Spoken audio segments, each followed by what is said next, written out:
Here's the latest audio research news from the transmitter.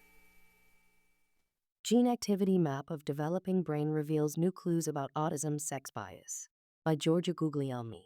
Male and female human fetuses show distinct patterns of gene activity and DNA regulation in the cerebral cortex, according to a new analysis of thousands of individual brain cells. The study offers one of the most detailed maps to date of how such activity differs between boys' and girls' brains during the second trimester. It also compares sex differences in gene activity in fetuses with spontaneous genetic changes in autistic people, revealing clues as to how these de novo changes affect boys and girls. As the field evolves, this work will be a helpful reference for exploring sex-related molecular differences in early brain development, says Matthew Ochins, assistant professor of human genetics at Geisinger Medical Center, who was not involved in the study. Understanding these differences may help explain why certain neurodevelopmental conditions are more common in one sex than the other, he says. Autism, for example, is diagnosed about 4 times more often in boys than in girls, but scientists are still trying to understand why. Theories include the possibility that boys are more vulnerable, girls are sometimes protected, or a combination of both. We know that autism has a very strong genetic component. What is not known is how the genetic risk architecture intersects with any differences at the molecular level that might exist between male and female human brains, says study investigator Tomasz Nowakowski, associate professor of neurological surgery, anatomy and psychiatry, and behavioral sciences at the University of California, San Francisco. More than 940 genes are expressed differently between the sexes, according to the new analysis of more than 38,000 brain cells from 21 female and 27 male mid-gestation fetuses. Most of these differentially expressed genes are more active in females.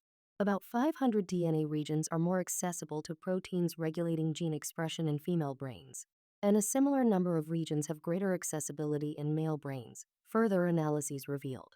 For females, these open regions were often inside genes. For males, they were usually farther away from genes in regulatory areas. But differences in DNA accessibility rarely matched differences in gene activity. Similarly, sex hormones such as estrogen and testosterone had little direct effect on differences in gene expression, the researchers found. The results challenge decades of assumptions by showing that, unlike in rodents, sex hormones may play only a minor role in shaping the developing human brain, says Bernard Mulvey, a postdoctoral fellow in the laboratory of Carrie Martinowicz at the Lieber Institute for Brain Development, who did not contribute to the work. Everyone who has studied sex differences in rodents is going to drop their jaws. Nowakowski's team also reanalyzed DNA data from nearly 62,000 children with autism or developmental delay, looking for spontaneous variants that could disrupt gene function. Only 5 female-biased genes, all on the X chromosome, showed a clear excess of variance in girls compared with boys, likely because variants in these genes are usually lethal in boys. Some autism-linked genes, they discovered, are expressed at higher levels in girls, which may provide a buffer against variants that disrupt gene function. The researchers posted their findings on bioRxiv in September. This paper has taken one of the most advanced attempts to ask, what is the regulatory basis for sex differences in gene expression, says Armin Rasnahan, chief of the section on developmental neurogenomics at the U.S. National Institute of Mental Health, who wasn't involved in the research but co-authored a recent preprint on sex differences in adult brains. His work found similar patterns. Although many sex-biased genes are found on the sex chromosomes, most are located elsewhere in the genome. No clear link between genes showing sex-based differences in expression and changes in DNA accessibility or transcription factor activity appeared in Nowakowski's study, a finding Rasnahan described as one of the most striking. To uncover the regulatory mechanisms driving these differences, he adds, future research will need to consider larger sample sizes, more brain regions, and a broader range of developmental stages. It will also require combining observational studies with experimental approaches so that researchers can manipulate the genome or environmental factors, such as sex hormones, he says.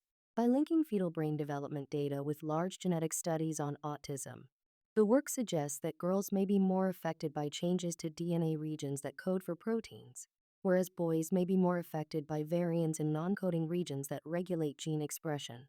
This difference could explain why autism is more common in boys, but genetic testing finds more coding variants in girls, says Aaron Besterman, associate clinical professor of psychiatry at the University of California, San Diego, who was not involved in the work. One contributing factor to the elevated prevalence of autism in boys is that there may be a lot of genetic risk for autism in regions of the genome that we historically have not looked closely at.